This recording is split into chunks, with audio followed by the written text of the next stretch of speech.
What's up guys, Asian here again with another Elsweyr PTS video, and today we're going to be taking a look at Werewolf DPS. So Werewolves were hit in the Elsweyr patch notes as of 5.0.0. They seemingly got nerfed. So this particular video is taking a look at whether they actually did get nerfed, as well as how much DPS they're able to pull, how big of a nerf it was, if it was a nerf, and then also what morph of the werewolf transformation you're going to want to go for, because they did change a few things with werewolf, like I mentioned earlier, one of them being how each werewolf transformation actually operates. So really quickly, I'm just going to read off the changes on the patch notes in 5.0.0. There's a link in the description below if you guys want to read the entirety of those patch notes for yourself. But for werewolves, they just changed a couple things with Devour. It's going to be a little bit more consistent now. For infectious claws, they increased the damage of initial hit of the ability and its morph by 36%. And the werewolf bleed, this is actually the big change here. Not really the infectious claws, that by itself is obviously a buff, but the werewolf bleed is generally considered a nerf. So the total duration of werewolf bleed was dropped by 50%, so it is now 4 seconds instead of 8 seconds.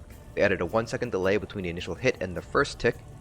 They reduced the damage per tick by 15% for the base and pack leader morph, and they increased the damage per tick by approximately 24% for the Berserker morph, plus these abilities can no longer refresh once they are applied to a target.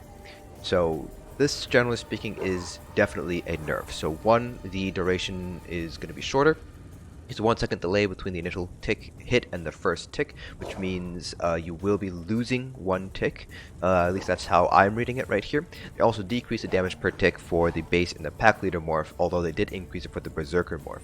But the big change is that the fact that it cannot refresh once it's applied to a target. So now you have to let it completely run out for 4 seconds before you're able to reapply it to the target, which basically means you're going to have lower uptime on that werewolf bleed.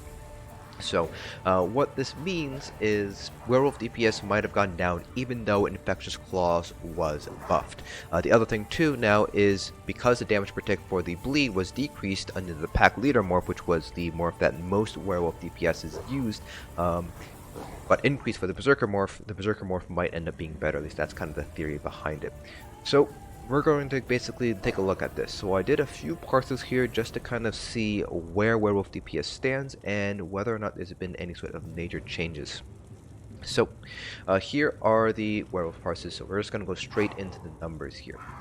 So first, I'm going to share with you guys here the two comparison parses that I did. One with the Pack Leader morph, which is this parse right here, and one with the Berserker morph, which is this parse right here.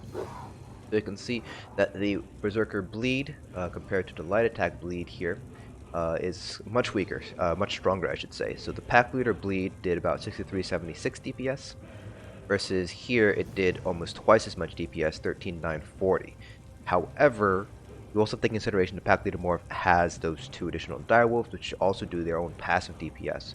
If you take a look at how much damage those wolves ended up doing, the Lunge did 7000 DPS, and Nash, or both of them, did about 4.5k or so. So these three combined make up more than the difference between the bleeds. So Pack Leader is still the strongest morph, as you can tell from the DPS difference, 75k compared to 67k, and I did do this on the trial dummy, so that way I was normalizing for things like Minor Berserk and Major Brutality and Minor Brutality. So yes, even though the Berserker morph did get a huge buff to the bleed compared to the Pack Leader morph, the fact that you have those two direwolves and combined they're doing quite a bit of DPS means that the direwolf, the Pack Leader morph, is still going to be the stronger of the two werewolf morphs. So you still want to pick that Pack Leader because of those two direwolves. Now, that answers just one of the questions we want to take a look at. The second question is, how big of a nerf is this? Is this a nerf at all?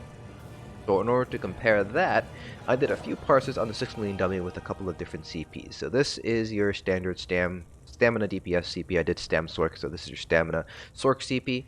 Then I did a little bit more optimized, or at least what Constellation said was more optimized here on the left for the werewolf build. So this put in a lot more points into the physical weapons expert, took out a lot of points from Thaumaturge. So you can see here that this on the left hand side, old, was the CP that I used for this parse.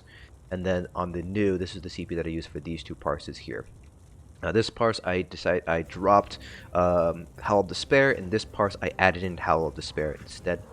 And you can see here that it is actually a substantial DPS drop. So we have 43.8k here with the standard Samsork CP, and then we had 41.1k with the adjusted CP from Constellations. So definitely a drop here. Over to our Wrathstone Werewolf DPS build, it's actually about 49.5k based on my video, so it's actually quite a bit of a difference overall.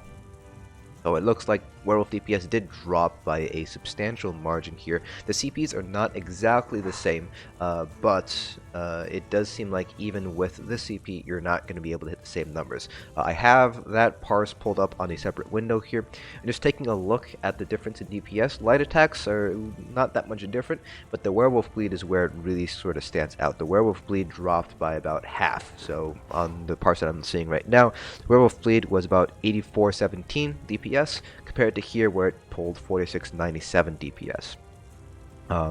The Lunge, Nash, so the Direwolves, their DPS is about the same here, and then Quads of Life did about a little bit more DPS because of that buff there, but it's that Werewolf Bleed here, it dropped about 4k DPS overall, and that's what really made that difference there.